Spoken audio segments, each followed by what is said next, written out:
Join us for a special weekend to strengthen your connection to Ngāi Tahu in a relaxed and friendly atmosphere.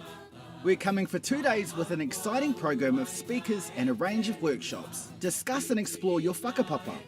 Listen to Ngāi Tahu stories and history. Begin or extend your knowledge of te reo Māori. Find out about Māori land succession.